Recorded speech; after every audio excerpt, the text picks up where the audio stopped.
JJ Motors, and we back. Check it out.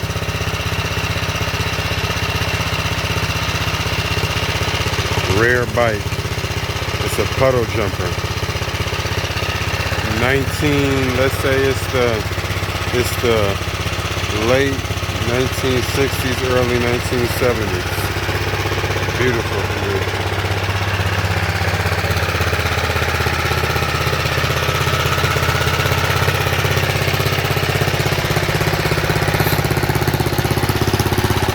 Just upgraded the car. Did not go the stock TECUMSEH carb. I hate them. I went that carburetor.